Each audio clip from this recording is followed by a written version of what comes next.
Kita berbincang-bincang dengan Bang Yusuf dan Mas Pangi. Saya ke Bang Yusuf terlebih dahulu. Bang, sebenarnya apa sih yang mendasari akhirnya dipilihlah nama Mahfud MD setelah sekian banyak nama yang beredar, sekian banyak survei sampai dipasang-pasangkan dengan A dengan B sampai akhirnya keluar nama Mahfud MD. Ya, saya pribadi sih sejak lama memprediksi bahwa ini jatuhnya akan ke Mahfud MD. Kenapa tuh? Karena saya lihat sosok Ganjar ya, sosok yang bersih, merayat, tegas, ya nggak kompromi dengan soal-soal yang berbau korupsi. Dan itu pasti harus berpasangan dengan orang yang mengerti soal hukum dan punya integritas, berani, dan itu adalah Mahfud MD. Bukan berarti calon-calon yang lain seperti Pak Sandi, siapapun yang lain, Ibu Kofifa dan lainnya itu tidak lebih baik. Tapi memang ini harus dipilih. Dan menurut saya kebutuhan kita saat ini memang adalah hukum yang tegak ya, untuk memberi kepastian hukum. Itu juga bagus buat ekonomi, juga memberi rasa keadilan kepada masyarakat ya. Mungkin itu yang agak kurang saat ini dirasakan oleh publik. Dan saya kira Pak Mahfud selain itu ya, selain integritasnya, selain kapasitasnya, juga akan membuat pasangan ini bercitra positif. Menurut saya ini adalah pasangan yang bermutu tinggi, berkualitas sangat baik ya. Dan Pak Mahfud walaupun beliau berasal dari Jawa Timur ya, dari berlatar belakang NU yang sangat kuat, tapi basis konstituennya atau basis pemilihnya atau publik yang suka dia itu bukan hanya di tempat kelahiran beliau, tapi menurut saya resonansi politiknya Pak Mahfud itu ke seluruh penjuru tanah air, karena orang suka dengan figur yang pendekar keadilan seperti Pak Mahfud itu. Bang Yusuf, apakah memang dalam tanda kutip mau menyaingi pasangan sebelah yang sudah deklarasi juga, kan sama-sama Jawa Timur nih? Ya, memang kalau dalam peta elektoral, siapa yang menguasai Jawa, maka itu yang menguasai Indonesia. Dan Jawa itu yang paling besar adalah 3 daerah ya. Jawa Barat dengan 35 juta DPT pemilihnya, Jawa Timur 31 juta, dan Jawa Tengah 28 juta. Sebaiknya calon presiden Ganjar dan Pak Mahfud ini harus menang di 3 ini. Tapi kan paling tidak, kalau tidak bisa 3 daerah besar itu menang, paling 3 di 2. Ini kan sekarang Jawa Tengah sudah dikuasai oleh Pak Ganjar karena mantan gubernur di daerah itu. Tapi tinggal Jawa Timur. Jadi makanya Jawa Timur ini betul-betul wilayah pertempuran ya. Nah, jadi Caimin juga mengklaim itu adalah basis dirinya, karena memang PKB punya basis besar di situ, NU. Tapi menurut saya sih, lagi-lagi kalau pilpres itu yang dilihat adalah kualitas personal kandidatnya, ya. Dan menurut saya bukan cuma sekedar elektabilitas ya. Menurut saya sih, walaupun Pak Prabowo belum menentukan siapa cawapresnya, tapi dari 3 ini kualitas yang paling unggul cawapres dengan kualitas terbaik adalah cawapresnya Pak Ganjar, yaitu Pak Mahfud MD. Baik, Mas Pangi langsung saja komentari terpilihnya Mahfud MD sebagai bakal cawapres Ganjar Pranowo. Iya, pertama tentu saja menurut saya ya, apa yang diputuskan oleh Ibu Mega tentu saja bukan keputusan yang ujug-ujug. Ya. Tentu perjalanan kontemplasi yang begitu panjang, meminta masukan kepada relawan, kepada partai, grassroots, dan melihat juga mungkin hasil-hasil survei, meskipun hasil survei bukan menjadi preferensi utama, rujukan. Walaupun kita kalau bicara mazhab lama, Mbak Anissa ya, mazhab lama itu kan cawapres itu faktornya deal atau tidak ditentukan biasanya kan oleh 5 hal. Apa tuh? Modal elektoral, elektabilitas, modal logistik, isi tas ya. Kemudian modal likability, kedusukan oleh partai politik, kemudian ada juga pertimbangan Jawa luar Jawa, kemudian pertimbangan banyak pertimbangan. Nah sekarang saya lihat kok ada pergeseran tren ini, termasuk kebutuhan kemarin itu blok nasionalis dengan religius karena mengentalnya blok ideologis atau polarisasi isu yang kuat pada waktu itu. Nah, mencermati data survei Voxpol kemarin, memang kebutuhan Indonesia hari ini dari persoalan praktek korupsi, penegakan hukum dan pemberantasan korupsi, itu memang karakter utama yang harus dimiliki oleh calon presiden atau wakil presiden itu adalah pemimpin yang mereka harapkan bersih, bersih dari tindak pidana korupsi, pemimpin yang bersih. Nah, ini yang kemudian mungkin menjadi pertanyaan selanjutnya. Kenapa harus Mahfud MD? Paket komplementer ini, apakah betul Mahfud MD bisa menjadi titik pelengkap dari Mas Ganjar Pranowo? Karena dianggap adalah paket komplementer. Kalau kita lihat in zoom, capture hasilnya survei kemarin Voxpol itu bahwa memang Pak Mas Ganjar itu dianggap pemimpin yang dekat dengan rakyat. Perhatian sama rakyat, tidak berjarak, lebih leluasa, mudah merespon apapun, tidak terlalu kaku, cair. Sementara karakter yang tertanam di benak publik kalau kita tanya tentang Mahfud MD adalah itu pemimpin yang bersih, berintegritas. Nah, kalau keinginan masyarakat begitu tinggi terhadap pemimpin yang bersih dan berintegritas dan jujur, 62% itu ada pergeseran dengan keinginan pemimpin yang sederhana dan dekat dengan rakyat agak turun, tapi itu menjadi kunci menurut saya. Yang kedua begini Mbak Anissa, kenapa tidak Khofifah? Kalau kita lihat dari misalnya modal elektoral, Khofifah punya. Ada. Dia juga Ini irisan mungkin ya ini kemudian irisan kekuatan NU-nya punya, perempuan. Beliau juga punya basis Jawa Timurnya. Iya. Kalau dugaan saya, ini boleh nanti dikoreksi oleh Bang Yusuf ya. Kenapa tidak mengambil Khofifah?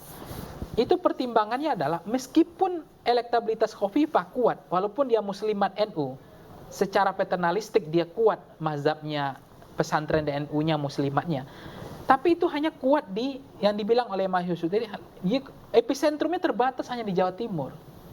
Lack ability, bagaimana dia dipilih oleh di luar Jawa, itu keterbatasan. Kemudian persepsi publik itu dianggap mungkin Prof Mahfud lebih bersih dan berintegritas tadi. Kemudian ini sama-sama ada irisan kekuatan NU-nya. Mahfud juga dianggap punya irisan kekuatan NU-nya dengan P3-nya nanti. Dan ketika kita bicara Khofifah juga sama. Tapi memang ada yang tidak dimiliki oleh Khofifah. Prof Mahfud itu dari secara elektabilitas walaupun dia tidak terlalu menonjol atau signifikan, tapi relatively elektabilitasnya lebih merata di semua provinsi. Dan tingkat kedisukaan orang senang dengan beliau itu cukup tinggi sebetulnya. Langsung ditanggapi. Dari kemampuan beliau mengambil isu, mengambil sikap, dan mengatasi masalah-masalah yang masyarakat lagi bingung waktu itu. Waktu itu Sambo, terus Kanjuruhan ya. Bang Yusuf silakan ditanggapi langsung. Saya kira penjelasan Mas Panggi melegitimasi kebenaran pilihan itu ya, bahwa memang Pak Mahfud ini tepat. Dan saya kira dijawab oleh Pak Mahfud ya dalam pidato singkat ketika dipilih tadi. Saya perhatikan ya, Pak Mahfud bicara sangat baik untuk menuju Indonesia emas. Kata Pak Mahfud, kita butuh ideologi bangsa yang kuat, ekonomi yang baik, hukum yang tegak, dan politik yang demokratis. Disambung lagi bahwa demokrasi itu butuh yang namanya nomokrasi. Demokrasi adalah kedaulatan rakyat dan nomokrasi adalah kedaulatan hukum. Kalau hanya demokrasi saja itu akan menyebabkan anarkisme. Kalau hanya nomokrasi saja tanpa demokrasi itu menyebabkan kesewenang-wenangan. Saya kira jelas pesannya bahwa hukum harus tegak, ya, memberi kepastian hukum, memberi rasa keadilan. Tidak boleh hukum diperdagangkan, dimainkan, apalagi menjadi alat politik kekuasaan. Itu tidak boleh sama sekali. Dan saya kira itu adalah pesan yang sangat positif sekali. Dan itu saya senang beredar di semua platform media sosial. Saya lihat di TikTok potongan-potongan pidato itu sangat masif. Di platform media sosial yang lain juga begitu. Sehingga saya berharap bahwa ini adalah kontestasi kualitas. Ya. Ini adalah kontestasi prestasi, ini adalah kontestasi integritas. Saya kira Pak Ganjar dan Pak Mahfud ini menaikkan level kontestasi demokrasi kita menjadi kontestasi yang berkualitas. Baik, Mas Panggi, dari hasil survei Anda, salah satu nama yang dicantumkan adalah nama Mahfud MD. Sebenarnya apakah responden itu juga memberikan alasan, atau Mas Panggi mungkin bertanya, alasan yang memilih Pak Mahfud itu rata-rata alasan dari mereka itu apa? Ya, kalau kita melihat memang Prof Mahfud masuk 5 besar selalu ya. Dibilang Sandi, Ridwan Kamil, ada Erick Thohir, ada yang lain-lain, Khofifah gitu, termasuk Prof Mahfud MD. Tapi ketika kita tanya alasan orang memilih Mahfud, itu cenderung memang karena alasan tidak rekam jejak saja. Tidak hanya, kan sebetulnya paket yang ada dalam Prof Mahfud ini adalah paket lengkap yang menutupi celah kelemahan dari Mas Ganjar.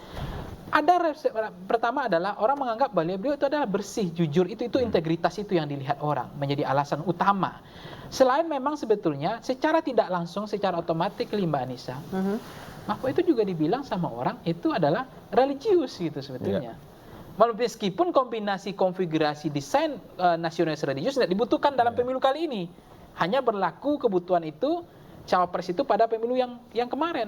Maka saya katakan, jangan-jangan pemilu kali ini berbeda dengan pemilu sebelumnya, karena kebutuhan untuk deal atau dipinang sebagai cawapres. Kebutuhannya apa sih di 2024 ini? Ada seolah-olah kebutuhan faktor NU-nya gitu, lebih besar. Ada juga keinginan, ada juga satu lagi kebutuhan yang menurut saya, mohon maaf saya sampaikan, faktor Jokowinya. Seolah di mana posisi Jokowi di situ seolah akan menang gitu loh. Bagaimana endorse-nya, bagaimana kemudian arah-arah sentimen dukungan, seolah-olah begitu. Tetapi kan dengan yakin PDIP hari ini mengumumkan dengan rasa percaya diri, level confident tingkat tinggi, tidak ada Presiden Jokowi pun diumumkan. Dan saya dengar juga Pak Prabowo belum mengumumkan cawapresnya karena Pak Zulhas Ketua Umum PAN masih di luar negeri bersama Pak Jokowi, sehingga Prabowo belum mengumumkan cawapresnya. Nah, tetapi berbalik dengan PDIP, justru ketika Pak Jokowi tidak ada di Indonesia, PDIP mengumumkannya. Jadi dua hal yang berbeda sebetulnya kebutuhan faktor Jokowinya. Tapi faktor NU-nya seolah-olah begini, irisan pemilih itu, di NU kan ada dua pemilih, kultural dan struktural. Paternalistik bahwa NU itu punya mazhab kekuatan pada pesantren dan kiainya. Nah, pertanyaannya begini hari ini ada challenge bagi Mas Ganjar dan Prof Mahfud. Apakah betul Cak Imin atau Cak Mahfud itu mana yang paling kuat kemampuan magnetnya untuk memenangkan suara di Jawa Timur? Karena dua ini punya irisan kekuatan NU-nya, dua-dua juga punya struktur politik partainya. Yang satu PKB, satu P3. Karena P3 dan PKB dianggap representasi NU, kan begitu kira-kira. Nah, sejauh mana magnet kemampuan elektoral itu yang akan diuji hari ini, bagaimana mereka meyakinkan di konteks Jawa Timur ini, siapa yang paling bisa. Walaupun ada yang mengatakan justru pemilih NU hari ini itu lebih mandiri, lebih rasional. Artinya apa yang diputuskan oleh struktural atau dideklarasikan oleh NU atas nama NU itu belum tentu automatically tegak lurus diikuti oleh warga NU-nya, warga Nahdliyin-nya. Karena mereka perilaku politiknya makin rasional dan lebih mandiri. Bang Yusuf, berarti ada dua nama yang selama ini digodok ya dari Jawa Timur, dua-duanya Pak Mahfud dan Ibu Khofifah. Dua-duanya punya irisan yang sama, tadi dibahas oleh Mas Panggi. Mengapa akhirnya nama itu jatuh ke Prof Mahfud? Ya tadi itu banyak pertimbangan positifnya, kapasitas Pak Mahfud sendiri, ya, latar belakangnya, kualitas personalnya, dan memang ada hubungannya dengan NU. Menurut saya dalam Pilpres kali ini yang menjadi penentu itu ada tiga. Pertama Jawa, yang kedua NU, ketiga adalah pemilih muda. Nah, 56% pemilih muda. Yang ketiga ini yang merubah peta politik saat ini. Kalau pemilu sebelumnya kan Gen Z dan milenial belum menjadi faktor. Tapi karena sekarang populasinya di atas 50%, maka mereka menjadi faktor. Nah, menurut saya Ganjar adalah kandidat ya presiden yang paling artikulatif ya, bicara soal kebutuhan anak muda, bicara soal ekonomi hijau, ekonomi biru, ekonomi digital, artificial intelligence, disrupsi. Ganjar seperti kelihatan memang dia ahlinya. Kalau yang lain masih gagap, masih retorik. Jadi ini yang menurut saya menarik, ditambah dengan Pak Mahfud, jadi makin memperkuat citra Pak Ganjar, makin memperkuat pasangan ini bahwa ini adalah pasangan yang betul-betul bekerja untuk melayani masyarakat. Baik, ini adalah kombinasi antara gubernur dan menteri, bisa dibilang kombinasi yang tepat antara makro dan mikro. Bang Yusuf, apakah ini juga menjadi salah satu pertimbangan duet? Oh ya, oke. Jadi ini adalah pasangan yang kaya pengalaman ya, dan itu penting ya, harus dimiliki oleh calon pemimpin biar dia itu berlari cepat, satset itu ya, seperti kata Ganjar ya. Kalau Ganjar sudah pasti pengalaman komplit ya, eksekutif, legislatif. Ya. Pernah kepala daerah 2 periode memimpin daerah Jawa Tengah dan berprestasi. Ganjar itu dari 2013 sampai 2023 mampu menurunkan 1 juta angka kemiskinan. Ya. Kemudian mampu bikin sekolah untuk orang-orang miskin, ya, boarding school yang sudah viral itu. Lalu kita berpindah ke Pak Mahfud. Kalau kita lihat trias politika, Pak Mahfud sudah semua ada di cabang kekuasaan itu. Legislatif, eksekutif iya ya, bahkan sampai sekarang ya. Legislatif pernah, yudikatif bahkan pernah. Bahkan di zaman Pak Mahfud memimpin sebagai ketua MK, MK betul-betul menjelma menjadi lembaga yang dihormati, yang berwibawa karena putusan-putusannya adalah putusan-putusan yang penuh dengan integritas dan memenuhi rasa keadilan masyarakat. Jadi ini Anissa ini pasangan yang komplit ini ya, memenuhi standar kualitas tinggi yang dibutuhkan oleh publik kita. Baik, paket komplit untuk bertanding di 2024. Pemirsa, kami akan kembali masih di Breaking News deklarasi Ganjar Mahfud usai jeda. Tetap bersama kami.